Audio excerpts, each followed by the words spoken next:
38,439 acre. இது வந்து geological survey of India வெளியிட்ட வரைபடம். இது ஏலத்துக்கு தயாராக இருக்குது. 5000 ஏக்கர் ஏலம் விட்டுருக்காங்க. 38,000 ஏக்கர் விட போகிறோம். யார் விட்டுனால்தான் யார் தோழர் ஏலம் விடுறது? இதுதான் இந்த நாட்டினுடைய கொடுமை. புவி வெப்பமயலை தடுப்பதற்கான இப்படி எல்லாம் என்னென்னமோ வார்த்தை ஜாலமெல்லாம் போட்டு இதை எல்லாம் எடுக்கிற பொறுப்பு ஒன்றிய அரசுக்கு அப்படின்ட்டு கொடுத்துருக்காங்க. இந்திய அரசாங்கம் வந்து நாங்கள் தான் இதை தீர்மானிப்போம், ஸ்டேட் கவர்மெண்ட்டுக்குள்ள இதில் எந்த வேலையும் கிடையாதுன்னு சொல்லியிருக்காங்க. அப்போ ஸ்டேட் கவர்மெண்ட் என்ன நாடகம் நடக்குது? அதில் முகிலனுக்கு இந்த கிடைக்கிற இந்த ஆவணம் அரசுகிட்ட இல்லையா? இதுதான் கேள்வி. 2024-25 natural resources report minister Duraimurugan அவருடைய ரிப்போர்ட் இது.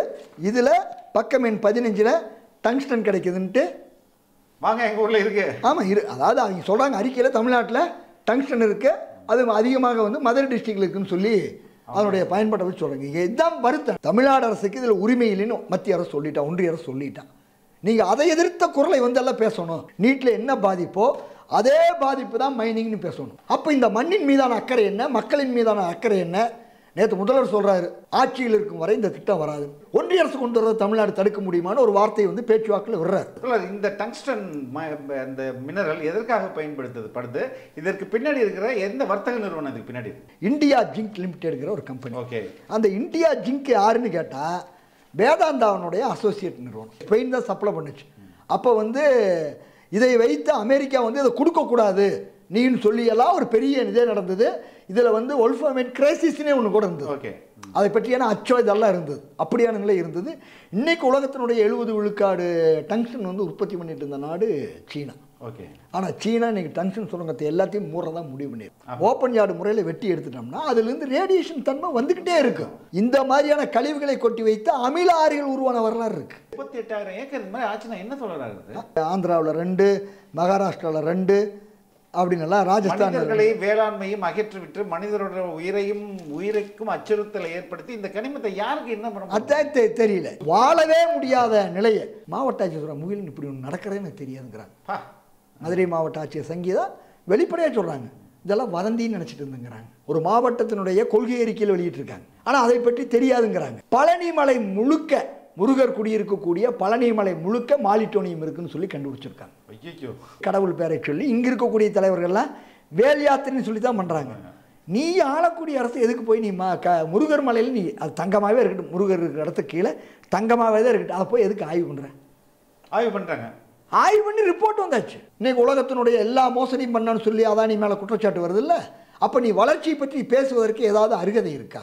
வணக்கம் தோழர். வணக்கம். வணக்கம். பல்வேறு பிரச்சனைகள் தமிழ்நாட்டில் போயிட்டு இருக்கு. இதுக்கு இடையில இந்த டங்ஸ்டன் மைனிங் ப்ராஜெக்ட், டங்ஸ்டன் சுரங்கம் கிட்டத்தட்ட 5000 ஏக்கர் அரிட்டாப்பட்டி அருகில் கிட்டத்தட்ட 11 கிராமங்கள் இதில் அஃபெக்ட் ஆக போகுது அப்படின்றாங்க. இரு கட்சிகளும் ஒருத்தர் மாற்றி ப்ளேம் பண்ணிட்டு இருக்காங்க. ஒரு கட்டத்தில் சிஎம் சொல்கிறாரு, என் ஆட்சியே போனாலும் நான் வந்து இந்த சுரங்கத்தை நடத்த விட மாட்டேன் அப்படின்னு சொல்கிறாரு. ரியாலிட்டி என்ன சொல்கிறார்? முதலில் நீங்கள் சொன்னதில் ஒரு சின்ன திருத்தம். 5000 ஏக்கர் நேற்று சட்டசபையிலையும் பேசினாங்க. அது நேற்று காலை வரைக்கும் இருந்த நிலைமை. நேற்று நாங்கள் வந்து இது வந்து 38,439 ஏக்கர். இது வந்து ஜியாலஜிக்கல் சர்வே ஆஃப் இந்தியா வெளியிட்ட வரைபடம். இது வந்து 38,439 ஏக்கர் பரப்பளவு. 8,000 ஏக்கர். ஆமாம், ஏற்கனவே சொன்னது மாதிரியான 8 மடங்கு. இது வந்து என்னன்னா அதை வந்து கூகுள் இதில் வந்து நாங்கள் வந்து அச்சரகை தீர்க்கிற அடிப்படையில் எடுத்து கேஎம்எல் எடுத்திருக்கோம். இது எதுக்காச்சும் 38,000 ஏக்கருங்கிறது வந்து திண்டுக்கல் இது மதுரை மட்டும் அல்லாமல் இன்றைக்கி 2 மூத்த அமைச்சர்கள் இருக்கக்கூடிய திண்டுக்கல் மாவட்டத்தை உள்ளடக்கி இருக்குது. சிவகங்கை மாவட்டத்தை ஒட்டி சிங்கமுனரி வரைக்கும் வருது. ஓகே. திண்டுக்கல் மாவட்டத்தில் நத்தம் சமுத்திராப்பட்டிக்கு அருகாமையில் வரைக்கும் வருது. இப்படிங்கிறது நேற்று தான் அது வெளியே இட்டு. நீங்கள் வந்து நீங்களே ஓன் மெஷர்மெண்ட்டா இல்லை வேறு ஏதாவது சப்போர்ட்டிங் டாக்குமெண்ட்ஸ் இருக்குதா? இல்லை, இது வந்து என்ன கேட்டிங்கன்னா இதை தொடர்பாக வந்து நாங்கள் வந்து ஏற்கனவே வந்து இது வந்து இந்தியன் இயர் புக் 2019 இதைத்தான் முதல்ல இந்த 5000 ஏக்கருக்கான ஏலப்பகுதிக்காக நான் கொடுத்தது. ஓகே. இது வந்து அந்த புத்தகத்தினுடைய வெளிப்படவு Indian mineral year book 2019. Indian minerals year book 2019 year book. அது வந்து வெளியிட்டது வந்து மார்ச் 2021. இது தமிழ்நாடு ரிவ்யூன்னு சொல்லி தமிழ்நாட்டுக்கானதில் இதில் சொல்கிறாங்க, ஏற்கனவே விட்டது 20 சதுர கிலோமீட்டர், அதாவது 5000 ஏக்கர். இதில் 100 சதுர கிலோமீட்டருக்கு ஒன்று வச்சுருக்காங்க. கம்பாலிப்பட்டி, ராயப்பட்டி, ராஜம்மப்பட்டிங்கிற இது வந்து 100 சதுர கிலோமீட்டர். 100 சதுர கிலோமீட்டர் 25,000 ஏக்கர். ஓகே. இதோட கூடுதலாக வந்து இப்போ ஜிஎஸ்ஐ, அதாவது ஜியாலஜிக்கல் சர்வே ஆஃப் இந்தியாவுடைய மேப் இது. இதையும் வைத்து பார்க்கும் பொழுது 38,000 ஏக்கர் ஆய்வு பண்ணி ஏலத்துக்கு தயாராக இருக்குது. 5,000 ஏக்கர் ஏலம் விட்டுருக்காங்க, 38,000 ஏக்கர் விட போகிறாங்க. யார் விட்டுனால்தான் யார் தோழர் ஏலம் விடுறது? இதுதான் இந்த நாட்டினுடைய கொடுமை. எங்கேயோ இருந்து இப்படி சொல்கிறான் சென்ட்ரல் கவர்மெண்ட். என்ன சொல்கிறேன்னா, கிரிட்டிக்கல் மினரலில் அரசாங்கம், தமிழ்நாட்டு அரசாங்கமோ யார் என்ன கேட்டீங்கன்னா எங்களை எதுவும் கேள்வியாக்க முடியாது, அவங்களுக்கு எந்த விதமான அதிகாரம் இல்லைன்னு சொல்லி நவம்பர் 7க்கு முன்னாடி 15 நாளைக்கு முன்னாடி விடுறான். 21 அக்டோபர் 2024 தமிழ்நாடு அரசுக்கு இதில் எந்த ரைட்ஸும் கிடையாது. கிரிட்டிக்கல் மினரலை பொறுத்தவரை இது இந்த நாட்டினுடைய தேசத்திற்கான மிக முக்கியமானது, வளர்ச்சிக்கானது. அதில் வந்து நாங்கள் தான் என்னால்த்தையும் தீர்மானிப்புன்னு சொல்கிறோம். ஒன்றிய அரசு இப்படி சொல்கிறான். அப்போது இங்கே பொறுத்த வரைக்கும் யார் எதை வேணாலும் பண்ணிக்கலாம், யாரும் கேள்வி வைப்பார்ல. இன்னும் கூட போய் பார்த்தோம், இன்னொரு டாக்குமெண்ட், இதுக்கான சப்போர்ட் டாக்குமெண்ட் வந்து 1996 2 ஏப்ரல். ஆமாம். இதுலேயே இந்தியாவில் எங்கெங்கெல்லாம் டங்ஸ்டன் கிடைக்குன்னு சொல்லி மேஜர் டங்ஸ்டன் டெபாசிட் இன் இந்தியான்னு போட்டு அதில் வந்து கம்பாலிப்பட்டியும் ராயப்பட்டியும் அப்போயே சொல்லி 96லேயே இதை வெளிக்கொண்டு வந்தவர் வந்து இந்த ரிப்போர்ட் கொடுத்தவர் வந்து கிருஷ்ணாராமன் சொல்லி Baba atomic research centre Hyderabad சேர்ந்தவர். இது அரசு நிறுவனம் தான். அப்போது இது ஒரு மிக நீண்ட காலமாக திட்டமிடப்பட்டு நம்முடைய தலையில் வந்து இப்போ கட்டப்பட்டிருக்குது. இதற்கு வந்து இன்றைக்கி அமெரிக்காவும் வந்து மினரல் வந்து ஏற்கனவே வந்து நம்ம பார்த்தோம்னா ஏற்கனவே அட்டாமிக் மினரல் மாதிரி இப்போ தாது மணல்லாம் என்ன ரேர் எர்த்துன்னு சொல்லிட்டு அது ரூட்டைலு, சிர்கானு, இலுமினேட், புளுட்டோனி வராது. Rutile, zircon, ilmenite, garnet, sillimanite, monazite, thorium, இது எல்லாமே வந்து ஆமாம், இது எல்லாமே கேட்டிங்கன்னா ரேர் எர்த்துன்னு சொல்லுவாங்க, அரிய வகை மணல்னு சொல்லி. இது வந்து ஏற்கனவே திருநெல்வேலி மாவட்டம் தோரியம் நம்ம கன்னியாகுமரி ஆமாம் கிடைக்குது. ஆமாம், இப்போ வந்து என்ன கேட்டிங்கன்னா தோரியத்தையும் மோனோசைட்டையும் மட்டும் அணுசக்தி துறையில் வச்சுட்டு மற்றதெல்லாம் வந்து கிரிட்டிக்கல் மினரல் கொண்டு வந்தாங்க. 29 வகையான மினரல் கொண்டு வந்துட்டாங்க. அது வந்து லித்தியம், பாக்சைட்டு, மாலிட்டோனியம், இப்படி எல்லாத்தையுமே கிரிட்டிக்கல் மினரல்னு கொண்டு வந்துட்டானுங்க. இது நாட்டுக்கு மிக அவசியமான இது. எதிர்காலத்தில் வந்து இந்த மண்ணை வந்து பாதுகாப்பதற்கானது, புவி வெப்பமயத்தை தடுப்பதற்கானது, இப்படி எல்லாம் என்னென்னமோ வார்த்தை ஜாலமெல்லாம் போட்டு இதை எல்லாம் எடுக்கிற பொறுப்பு ஒன்றிய அரசுக்கு அப்படின்ட்டு கொடுத்துருக்காங்க. இந்திய அரசாங்கம் வந்து நாங்கள் தான் இதை தீர்மானிப்போம், ஸ்டேட் கவர்மெண்ட்டுக்குள்ள இதில் எந்த வேலையும் கிடையாதுன்னு சொல்லியிருக்காங்க. அப்போ ஸ்டேட் கவர்மெண்ட் என்ன நாடகம் நடத்துக்காதுல்ல? ஸோ ஸ்டேட் கவர்மெண்ட் வந்து வெளிப்படையாக பேசணும்.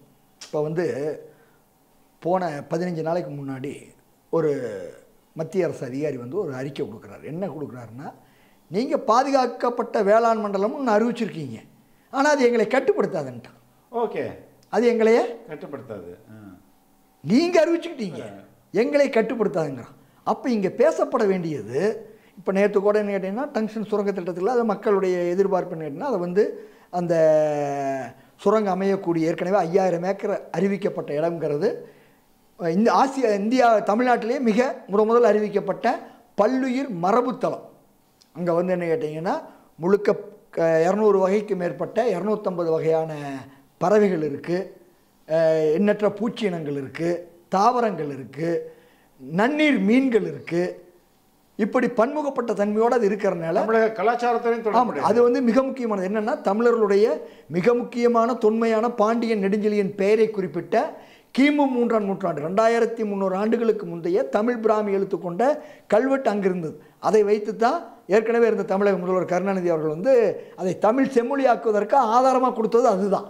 இப்போ அதற்கு பின்னாடி இப்போ சமீப காலத்தில் கீழடி வந்து இன்னும் அதற்கு தொன்மையானதாக வந்திருக்கு. அப்போ அந்த மாங்குளம் கல்வெட்டு அங்கே தான் இருக்குது. மீனாட்சியோர கல்வெட்டுன்னு சொல்லுவாங்க, மாங்குளம் கல்வெட்டுன்னு சொல்லுவாங்க. இது மாதிரி 70க்கும் மேற்பட்ட கல்வெட்டுகள் அங்கே இருக்குது. இதில் மிக முக்கியமாக சொல்கிறது இதை சொல்கிறோம். 70க்கும் மேற்பட்ட கல்வெட்டுகள் இருக்குது, சமண பள்ளிகள் இருக்குது, சமண படுகை இருக்குது, குடவரை கோயில் இருக்குது, குடவரை சிவன் கோயிலே இருக்குது. இப்படி அது மட்டும் இல்லாமல் அது அழகர் கோயில் இருந்து தான் இங்கே மதுரையினுடைய சிறப்புன்னு சொல்லக்கூடிய அழகர் கோயிலிருந்து அந்த திருவிழாவே தொடங்கும். ஓகே, இப்படி எல்லா பண்பாட்டு இதுவும் குழுமிய இடம். மதுரையை சொன்னால் 6000 ஆண்டு கால வரலாறுன்னு சொல்லி சொன்னால் இங்கே 2300 ஆண்டு கால வரலாறு கைக்குள்ளேயே நமக்கு இருக்குது. அதனால தான் அவங்க என்ன பண்ணுறாங்கன்னா பாரம்பரிய தமிழ் பண்பாட்டு மண்டலமாக அறிவிங்க, இதை பாதுகாக்க முடியுமான்னு அந்த மக்களுடைய கோரிக்கையாகவும் இருக்குது. இன்னொரு பக்கம் வந்து முல்லைப்பெரியாறு பாசன பகுதி அந்த பகுதி இருக்குது. அவங்க என்ன சொல்கிறாங்கன்னா எங்களை வந்து பாதுகாக்கப்பட்ட வேளாண் மண்டலமாக அறிவிங்க அப்படிங்கிற அந்த 2 கோரிக்கையை வைத்து தொடர்ச்சியாக மக்கள் குரல் கொடுத்துட்ருக்காங்க. நேற்று சட்டசபையில் வந்து ஒரு தீர்மானம் நிறைவேற்றியிருக்காங்க. தீர்மானம் நிறைவேற்றும் பொழுது 2 கட்சியும் ஒருத்தர் குறை சொல்லிக்கிறாங்க. எங்களுக்கு என்ன பிரச்சனைன்னா இது 96லேருந்து நடக்குது. இது சாதாரண முகிலனுக்கு இந்த கிடைக்கிற இந்த ஆவணம் அரசுகிட்ட இல்லையா? இதுதான் கேள்வி. எங்ககிட்ட இருக்கிற இந்த ஆவணம் அரசுகிட்ட இல்லையா? அப்போ ஏன் வந்து ஒருத்தர் சொல்லிக்கிறீங்க? உண்மையை வந்து ஒத்துக்கிட்டு வெளிப்படையாக மக்கள் எழுச்சி ஆகிட்டாங்க, நாங்கள் இந்த திட்டத்தை தடுக்கிறோம், இனிமேல் இது போன்ற திட்டங்கள் வந்தால் தடுப்புன்னு சொல்லி அதை சொல்லுவதுதான் நேர்மையாக இருக்குது. அப்படி ஆளுகின்ற கட்சியும் சொல்லி எதிர்கட்சியும் சொல்லல. ஒருத்தர் என்ன சொல்கிறாங்க, நீங்கள் பார்லிமெண்ட்டில் பேசுனீங்களோ, ஒருத்தர் பேசலீங்கிற, 2 பேரும் அதற்கான வேலைகளை ஒருத்தர் ஆதரித்து பேசியிருக்காரு, ஒருத்தர் பேசாமையே இருந்துக்கிட்டாரு. இதான் நிலைமை. இந்த வந்து 2023 மினரல் ஆக்டில் வந்து திருத்தங்கள் வரும் பொழுது இதுதான் உண்மை. ரொம்ப வருத்தமாக இருக்குது. நாங்கள் திரும்ப சொல்வது, தமிழ்நாடு குறிப்பாக 2018க்கு பின்னாடி கல்குவாரிகளால் மிகப்பெரிய பாதிப்பு உள்ளாங்க. ஆண்டுக்கு 15 நாட்கள். அது பெருமையாக இருந்தது. இப்போ மினரல் பாலிசி 2024ல் நாங்கள் இப்போ ஏடிஎம்கே ஆட்சியில் எவ்வளோ சம்பாதிச்சோம், இப்போ எவ்வளோ சம்பாதிச்சிருக்கோம் அப்படின்னு சொல்லியிருக்கு. இல்லை, அது வந்து சொல்வதில் ஒரு வகை உண்மை இருக்குது. என்னென்னா அவங்க வந்து 850 கோடி 950 கோடி தான் கணக்கு காமிச்சாங்க, நாங்கள் வந்து 1850 கோடி கணக்காட்டுங்கிறாங்க. ஆனால் என்னென்ன அதனுடைய உண்மையான வருமானம் 1 லட்சம் கோடி. ஓகே, 1 லட்சம் கோடி கணக்கு காட்டுவது வெறும் 1850 கோடி. அப்போது இந்த பணமெல்லாம் எங்கே போச்சப்போ? பணம் 2 வழி. ஒன்று, இன்னைக்கு நில மதிப்பு ஏறி இருக்குது. எந்த உழவனுடைய நிலம் அதிகமான உற்பத்தி இது பண்ணி கொடுக்குன்னு சொல்லி நிலத்தை வாங்குறாங்க? கிடையாது. நில மதிப்பு எப்படி ஏறுச்சு அப்படிங்கிறது ஒரு கேள்வி. இன்னொன்று, அரசியல் கட்சிகள் எல்லாமே வாக்குக்கு பணம் கொடுக்குறாங்க. அந்த பணம் எங்கிருந்து வந்ததுன்னா எல்லாமே இந்த இதனுடைய பங்கு பெரும்பங்கு, மைனிங் பங்கு மிக பெரும்பங்கு. இந்த 1 லட்சம் கோடி எல்லாத்துக்கும் டைவெர்ட் ஆகுது. அதில் ஆளுகின்ற கட்சியாக இருந்தால் அதிகமாகவும், எதிர்கட்சிகளாக மற்ற கட்சிகளாக இருந்தால் குறைவாகவும் சப்போர்ட்டாகவும் போயிட்டுருக்குது. இங்கே வந்து என்ன கேட்டிங்கன்னா, பேசாத ஒரு நாடகம் நடந்துட்டு இருக்குது. பேசாமல் ஒரு நாடகம் வந்து ஆளுகின்ற கட்சியும் எதிர்கட்சியும் எடுத்து. இதில் கூட டங்ஸ்டனை பற்றி குறிப்பிட்றாங்க, மைனிங் பாலிசி. ஆமாம், இப்போ கொள்கை தமிழ்நாட்டுடைய 2024-25 natural resources reporter minister Duraimurugan அவருடைய ரிப்போர்ட் இது. இதில் பக்கம் எண் 15 டங்ஸ்டன் கிடைக்குதுன்ட்டு வாங்க எங்கள் ஊரில் இருக்குது. ஆமாம் அதாவது அவங்க சொல்கிறாங்க அறிக்கையில் தமிழ்நாட்டில் டங்ஸ்டன் இருக்குது, அது அதிகமாக வந்து மதுரை டிஸ்ட்ரிக்டில் இருக்குதுன்னு சொல்லி அதனுடைய பயன்பாட்டை வச்சு சொல்கிறாங்க. இங்கே இதுதான் வருத்தம். எனக்கு என்ன கேட்டிங்கன்னா, அரசு உண்மையை பேசணும். ஒரு தவறு நடந்துருச்சு, தவறு நடந்தால் திருத்திக்கின்ற வழிமுறையை பேசுகிற விட்டு போட்டு எதுவுமே தெரியாத மாதிரி அப்படி பேசுவது. நாங்கள் பேசுவது என்னென்னா, தமிழ்நாடு அரசுக்கு இதில் உரிமை இல்லைன்னு மத்திய அரசு சொல்லிட்டான், ஒன்றிய அரசு சொல்லிட்டான்.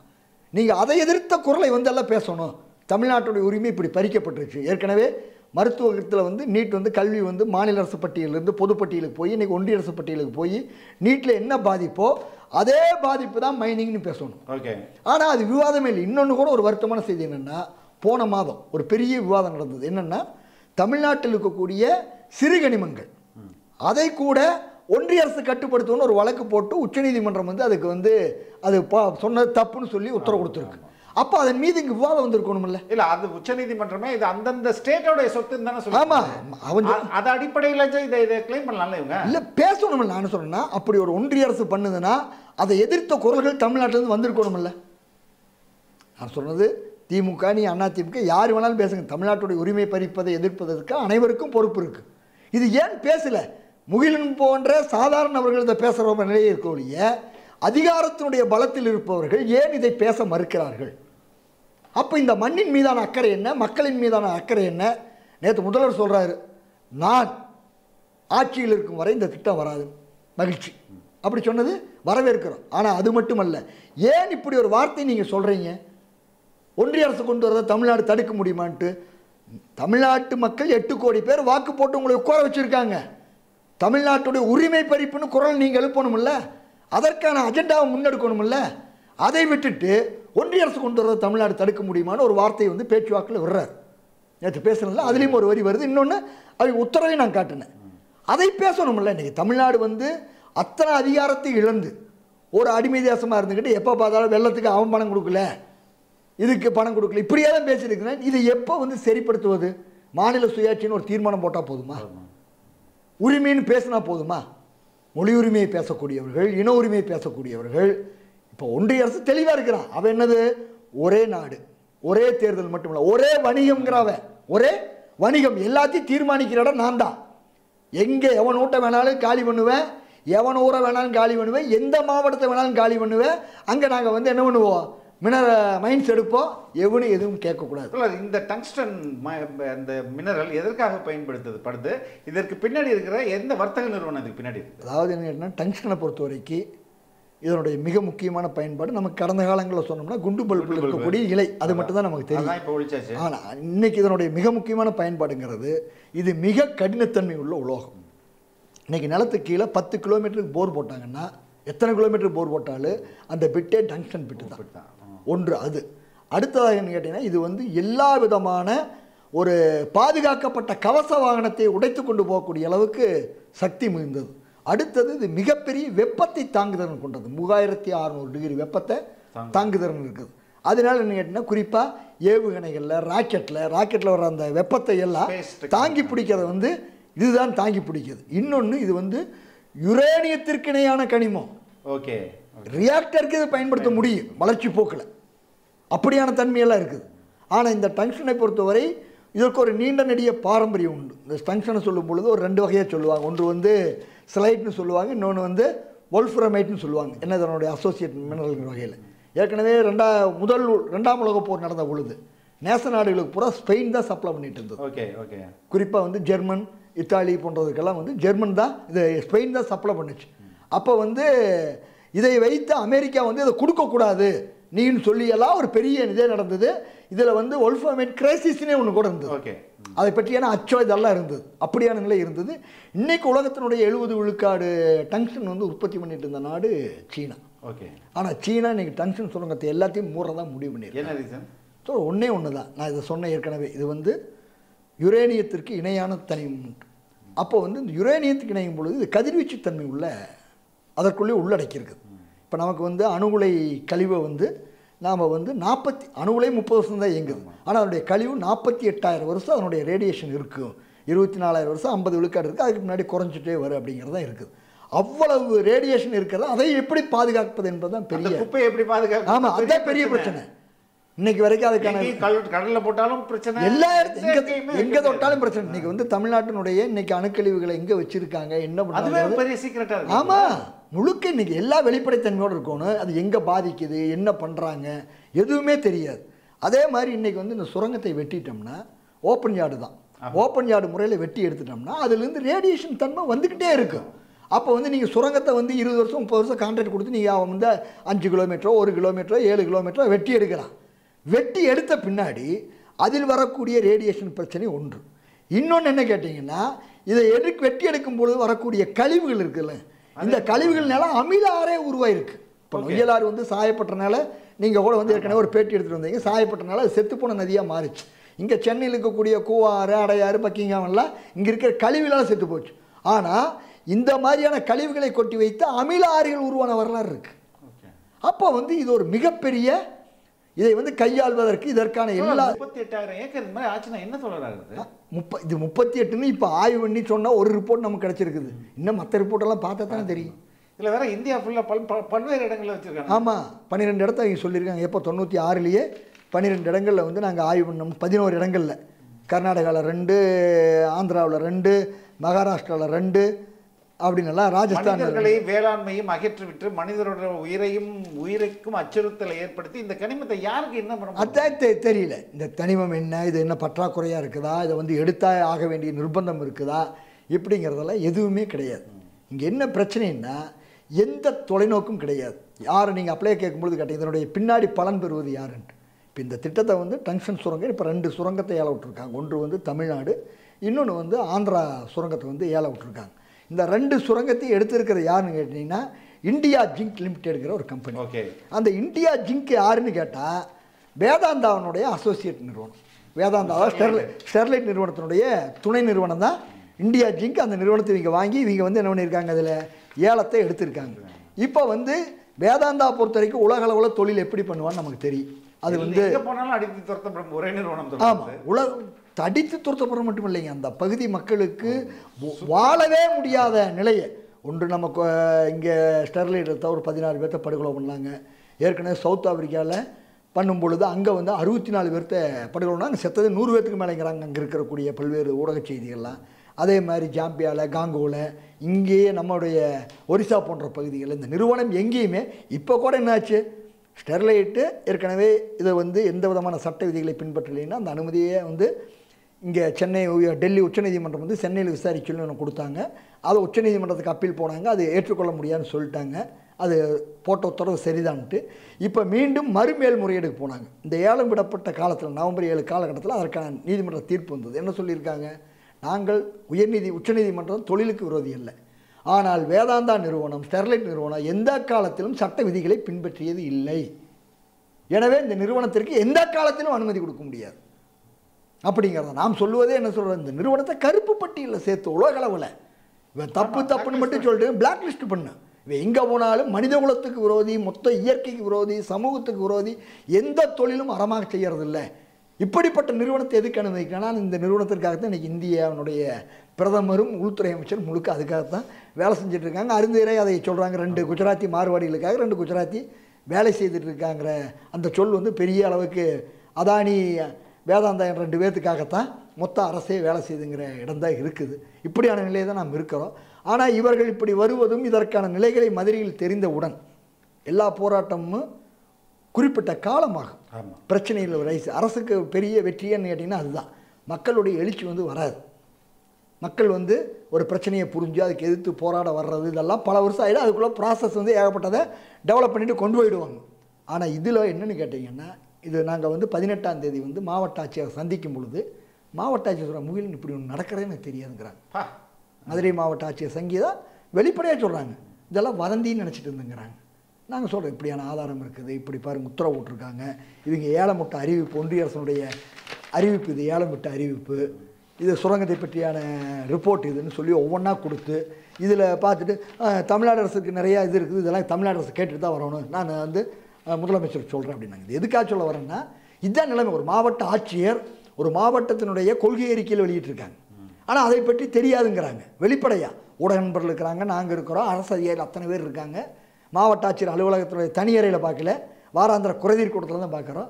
இப்படி சொல்லக்கூடிய நிலை தான் இந்த நாட்டில் இருக்குது. அப்படின்னு இந்த நாட்டினுடைய நிலை எவ்வளவு பரிதாபத்துக்குரியதுங்கிறது தான் கேள்வி. இது மக்கள் எப்படி எதிர்கொள்கிறாங்க? அந்த பகுதி மக்கள் நாங்கள் வந்து மனு கொடுக்க போகிறப்போ ஒரு 20 இயக்கங்களும் இந்த பகுதியை சேர்ந்த ஒரு 30 பேர் வந்தாங்க. ஏன்னா அரிட்டாப்பட்டியை பொறுத்தவரை அந்த பாரம்பரிய பள்ளியில் மரபுத்தலமாக அறிவிப்பதற்கு மிக முக்கியமாக காரணமாக இருந்தவர் ரவிச்சந்திரன் சொல்லி, அவர் ஏற்கனவே அரிட்டாப்பட்டியினுடைய ஊராட்சியினுடைய துணைத் தலைவராக இருந்தார். நாங்கள் 2015 சென்னை உயர்நீதிமன்றமும் டெல்லி உச்சநீதிமன்றமும் வந்து கிரானைட் முறைகேடுக்காக நியமிக்கப்பட்ட சகாயம் ஆய்வுக்குழுவுக்கு உதவுவதற்காக சகாயம் ஆய்வுக்குழு ஆதரவு இயக்கம்னு வைத்திருந்த பொழுது அதனுடைய ஒருங்கிணைப்பு குழுவில் அவர் இருந்தார். அந்த ஆய்வுக்குழு பணி ஒரு வருடம் முடிந்து அதற்கான ரிப்போர்ட்டை கொடுத்தாங்க. கொடுத்த பின்னாடி அவர் வந்து தன்னுடைய வாழ்நாள் பணியை ஒரு 10 ஆண்டுகள் என்ன பண்ணிட்டார்னா அந்த பகுதியை முழுக்க கணக்கெடுக்கின்ற வேலையை செஞ்சார். Very good. முழுக்க கணக்கெடுக்கின்ற வேலையை செஞ்சு இடையராது அதுக்காக பேராசிரியர்கள் பல்வேறு தளத்தில் இருந்துவீங்க எல்லாத்தையும் இணைச்சிக்கிட்டு கொண்டு போய் அதில் இருக்கக்கூடிய ஒவ்வொன்றையும் அடையாளப்படுத்தி அரசுக்கு தொடர்ந்து தெரியப்படுத்தி அதனுடைய விளைவு தான் 2022 வந்து அது வந்து அரிட்டாப்பட்டு வந்து பாரம்பரிய பல்லுயிர் மரபுத்தலம்னு சொல்லி அறிவிக்கப்பட்டது. அவர் இப்போ ஒரு சில மாதங்களுக்கு முன்னாடியே இறந்துட்டார். ஓகே. ஏன்னா இப்போ அதனால் வந்து என்னன்னா அந்த பகுதி மக்களுக்கு இந்த திட்டத்துக்கான ஒரு 2018 ஆய்வுக்கு வந்திருக்காங்க. ஆய்வுக்கு வந்த பொழுது அவர் தடுத்து அது ஊடகங்கள் எல்லாம் செய்தியாகி தொலைக்காட்சி ஊடகம், ஏன்னா 2011க்கு பின்னாடி நிறையா காட்சி ஊடகங்கள் வந்துருச்சு, அது தொலைக்காட்சி ஊடகங்கள்லையும் செய்தியாயிருக்கு. அது மட்டும் இல்லாமல் அப்போ வந்து ஒரு பத்திரிகையை வந்து மேலூர் வட்டாட்சியரை கேட்குறாங்க, இப்படி வந்து அரிட்டாப்பட்டியில் பண்ணியிருக்காங்க, கம்பூரில் பண்ணியிருக்காங்க, விஜயநகரத்தில் பண்ணியிருக்காங்க, இப்படி பல பகுதியில் பண்ணியிருக்காங்க பொழுது அவர் சொல்கிறார், மேலூர் வட்டாட்சியர் என்ன சொல்கிறாருன்னா, எங்ககிட்ட இப்படி வருவதாக சொன்னார்கள், ஆனால் எங்ககிட்ட வரவில்லை, அனுமதி கேட்கவில்லை அப்படின்னு அவர் சொன்னது. கண் முன்னாடி நடந்த எங்களுக்கு ஏற்பட்ட ஒரு அனுபவமான உண்மை என்னன்னு கேட்டிங்கன்னா, கூடங்குளம் அணுலை போராட்டத்தில் இருந்த பொழுது 2011 14 வரைக்கும் அங்கே இருந்தோம். 2014 கடலோர பகுதியில் ஆய்வு பண்ணுறதுக்கு யாரோ ஒரு சிலர் வர்றாங்க. அதை வந்து கூத்தங்குளியர் கிராம மக்கள் வந்து அந்த நபரை பிடிச்சி வச்சிடுறாங்க. பிடிச்சி வச்சு போலீஸ்கிட்ட ஒப்படைக்கிறாங்க. நாங்கள் இருந்தது இடிநகரை, அந்த ஊருக்கு இதுக்கு ஒரு குறிப்பிட்ட கிலோமீட்டர் இருக்குது. ஆனால் எங்கள் மேலே போட்ட வழக்கு அதில் இருக்குது. அந்த அதிகாரியை தாக்கல் சொன்னது இன்னைக்கு வரைக்கும் உதயகுமார் மேலே எங்கள் மேலையெல்லாம் போட்ட வழக்கு அப்படியே இருக்குது. ஏன்னா இங்கத்தை பொறுத்த வரைக்கும் இந்த ஆய்வு பணி ஏதோ இந்த டங்ஸ்டனுக்கு மட்டும் நடக்கலை, எல்லா வகையான சி எக்ஸ்ப்ளோரேஷனு எல்லாம் ஆயிலு, கேஸு, கோல்டு, கிராஃபைட்டு, அதே மாதிரி இந்த நம்ம ஏற்கனவே சொன்ன ரேர் எர்த்துன்னு சொல்லக்கூடிய எல்லாமே இப்படி எல்லாமே நடந்திருக்குது. இன்னொன்று கூட ஒரு அதிர்ச்சிகரமான செய்தி உங்கள் வழியே தமிழ்நாட்டுக்கு சொல்கிறா, மாலிட்டோனியம்ங்கிறது அது வந்து கிட்டத்தட்ட டங்ஸ்டனுக்கான அசோசியேட் மினரல் மாதிரி தான். ஓகே. அந்த மாலிட்டோனியம் பழனிமலை முழுக்க, முருகர் குடியிருக்கக்கூடிய பழனிமலை முழுக்க மாலிட்டோனியம் இருக்குன்னு சொல்லி கண்டுபிடிச்சிருக்காங்க. ஐயோ. அது மட்டும் இல்லாமல் கொடைக்கானலுடைய வடவர பகுதியாக இருக்கக்கூடிய முழுக்க அந்த மேற்கு தொடர்ச்சி மலையை ஒட்டி இருக்கிற பகுதியில் பூரா மாலிட்டோனியம் இருக்குது. அது திண்டுக்கல் மாவட்டம் ப்ளஸ் தருமபுரி மாவட்டத்தில் இருக்குன்னு சொல்லி கண்டறிஞ்சிருக்காங்க. இப்போ நம்முடைய கேள்வி, ஆளுகின்ற ஒன்றிய அரசு மதத்தை சொல்லி, குறிப்பாக இந்து மதத்தை சொல்லி, கடவுள் பேரை சொல்லி, இங்கே இருக்கக்கூடிய தலைவர்கள்லாம் வேல் யாத்திரைன்னு சொல்லி தான் பண்ணுறாங்க. நீ ஆளக்கூடிய அரசு எதுக்கு போய் நீ முருகர் மலையில் நீ அது தங்கமாகவே இருக்கட்டும், முருகர் இருக்கிற இடத்துக்கு கீழே தங்கமாகவே தான் இருக்கட்டும், அதை போய் எதுக்கு ஆய்வு பண்ணுறேன்? ஆய்வு பண்ணுறாங்க. ஆய்வு பண்ணி ரிப்போர்ட் வந்தாச்சு, மாலிட்டோனியம் இருக்குதுன்ட்டு, பழனிமலை முழுக்க மாலிட்டோனியம் இருக்குதுன்ட்டு. இதெல்லாம் பதில் சொல்லணும். அண்ணாமலையாக இருக்கட்டும், யாராக இருக்கட்டும். நான் என்ன சொல்கிறேன்னா, நீங்கள் ஒரு இடத்த ஆய்வுக்கு போகிறீங்க, ஆய்வு இப்போ என்ன சொல்கிறேன், நீங்கள் அரிட்டாப்பட்டி சொன்னால் அந்த அரிட்டாப்பட்டி அந்த ஹெரிடேஜ் இதெல்லாம் இருக்கிறது 1.6 கிலோமீட்டர் சரௌண்டிங்குள்ளே இருக்குது. நாங்கள் அதை விட்டு போட்டு மைனிங் பண்ணி சுற்றி தோண்டி போட்டு அந்த மலைக்கு என்ன இருக்குது? இதை பேசுகிறவருடைய வார்த்தையினுடைய பொருளே தெரியல. இல்லை, இதெல்லாம் நீங்கள் எல்லாம் டெவலப்மெண்ட்டுக்கு எதிரானவர்கள். நாடு வளரணும்னா இது மாதிரியெல்லாம் வந்து நம்மளுடைய இயற்கை வளங்களை நம்ம பயன்படுத்திக்கணும், வளர்ச்சிக்கு அது முக்கியம் அப்படின்றாங்க இல்லையா? இல்லை, சொல்வது சரிதான். டெவலப்மெண்ட்னு சொல்லக்கூடியங்க, நீ அவன் இப்போ அணுகுலை வைக்கிறேன்னு உங்களோட எங்கள் வீட்டில் கொண்டு வந்து வைக்கணும்னு சொல்லு. எங்கே நீ அப்போ உண்மையிலுமே டெவலப்மெண்ட்டுக்கு நீங்கள் வந்து சென்னையில் டெல்லியிலேயே ராஷ்ட்ரிய பவன் இருக்குது. நாங்கள் டெவலப்மெண்ட்டுக்காக பாருங்கள் ராஷ்ட்ரிய பவன் வைக்கிறதுல எந்த ஆபத்துலையும் போய் நீ வைக்கிறது எங்கள் உங்களோட வீட்டுக்கு முன்னாடி ஒரு குப்பை தொட்டி வச்சா நீ விட மாட்டேன், ஒரு டிரான்ஸ்ஃபார்மர் வச்சா விட மாட்டேன். ஒரு குப்பை தொட்டியும் ஒரு டிரான்ஸ்ஃபார்மர் வைத்தா நீ அனுமதிக்க மாட்டேன். நீ வந்து எங்கே வைக்கிற? ட்ரைபிள்ஸ் பழங்குடி மக்கள் மத்தியில், கடலோரத்தில் இருக்கக்கூடிய தொல்குடி சமூகத்தின் மத்தியில், அப்பா விவசாயிகள் மத்தியில். நான் என்ன கேட்குறேன், இந்த மினரல்ஸை எக்ஸ்ப்ளாய்ட் பண்ணி தான் நம்ம வளர முடியுமா? சஸ்டைனபிளாக வளரவே முடியாது இல்லையா? இது என்ன நகைச்சுவைன்னா, இப்போ இவங்க 5000 ஏக்கர் அறிவிச்சிருக்காங்கல்ல, அங்கே எந்த அரசு திட்டமே போனது இல்லைங்க. ஒரு பகுதி மட்டும் மேலூர் பாசனம் இருக்குது. மற்றதெல்லாம் அந்த மலையில் உருவாகின்ற நீரை வைத்து அந்த மக்கள் அற்புதமாக வாழ்ந்துட்டு இருக்காங்க. அவங்களுக்கு தேவையான உணவு உற்பத்தி மட்டுமல்ல, உலகுக்கு தேவையான உணவு உற்பத்தியும் கொடுத்துட்டு இருக்காங்க. எந்த விதமான ரசாயனத்தை போகிறதில்ல, இயற்கை விவசாயம் பண்ணிட்டு இருக்காங்க. உங்கள் எந்த வளர்ச்சியும் அங்கே போய் சேரல, அவங்க நல்லா இருக்காங்க. ஆனால் நீங்கள் என்ன பண்ணுறீங்க? அதை நீங்கள் சொல்ல வார்த்தையினுடைய பொருள் என்ன? வளர்ச்சின்னு நீங்கள் கொண்டு வந்ததெல்லாம் அதானிக்கு வளர்ச்சி, அம்பானிக்கு வளர்ச்சி, ஸ்டெர்லைட் வேதாந்தாவுடைய அனில் அகர்வாலுக்கு வளர்ச்சி, இப்படியான ஆட்களுக்கு தானே வளர்ச்சி. இந்த நாட்டினுடைய மொத்த பொருளாதாரத்தையும் சில நபர்கள் கொண்டு போய் கையில் தானே கொண்டு போய் சேர்த்திருக்கீங்க. எங்களுடைய எல்ஐசி பணத்தை கூட தூக்கி அதானி கொடுத்தீங்கல்ல. ஆமாம், எங்கேயோ ஆஸ்திரேலியாவில் சுரங்கம் அமைக்கிறாங்கிறக்காக இங்கே இருக்கிற வங்கி கடன் கொடுக்க சொன்னீங்கல்ல. இன்றைக்கி உலகத்தினுடைய எல்லா மோசடியும் பண்ணான்னு சொல்லி அதானி மேலே குற்றச்சாட்டு வருது இல்லை. அப்போ நீ வளர்ச்சியை பற்றி பேசுவதற்கு ஏதாவது அருகதை இருக்கா?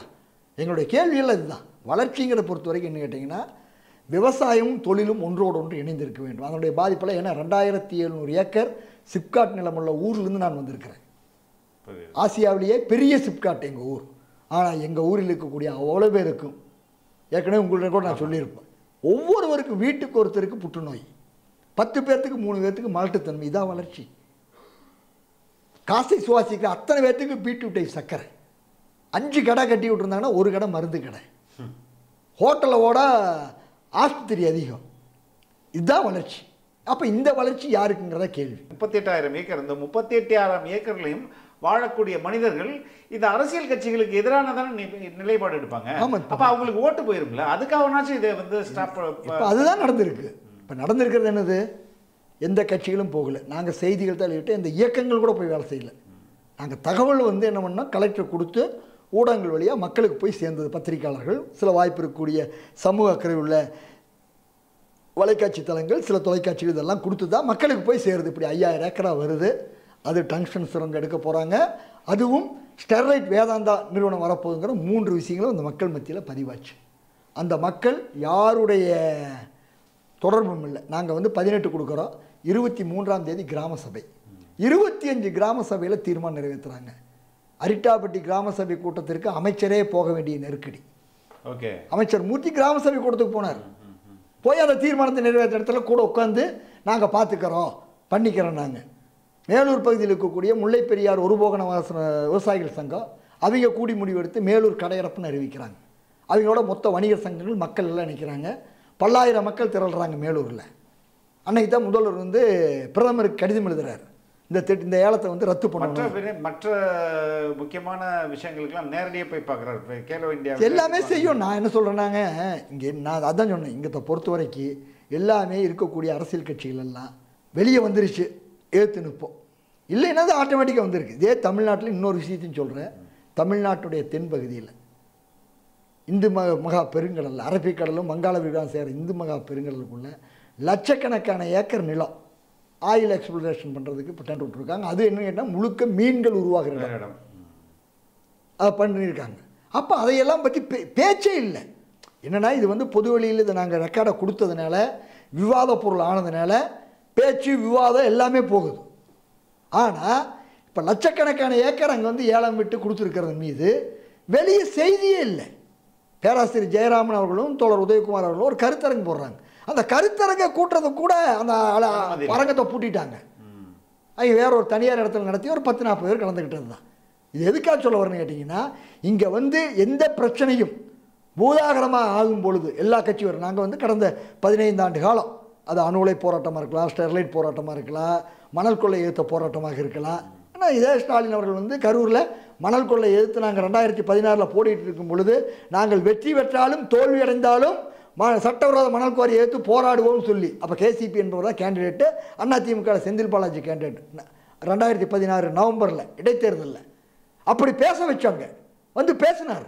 ஆனால் வந்த பின்னாடி என்ன ஒன்றாங்கிற விஷயமெல்லாம் வேறு. இப்போ தான் அவங்க சொல்கிறாங்களே இவ்வளோ 1000 கோடி நாங்கள் அதிகமாக இல்லை, இப்போ சொல்கிற விஷயம் அது சம்பாதிச்சு சொல்கிறாங்க. கொல்ல போனது இப்போ கரூரில் வந்து என்ன கேட்டிங்கன்னா 2 மணல் குவாரி மொத்தமே அதுக்கு வந்து எடுக்கிறதுக்கான அளவு ஒவ்வொன்று ஒரு 48,000 கியூபிக் மீட்டரு.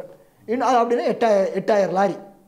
ஒரு லாரிக்கு வந்து 6 எம்கியூப், 8,000 லாரி தான். இன்னொன்று வந்து 48,500, மொத்தமே வந்து 16,000 சில்லற எம்கியூப் தான் எடுக்கிறதுக்கு லாரி. 16,000 லாரி லோடு எடுக்கிறதுக்கு தான் 6 எம்கியூப் உள்ள லாரி.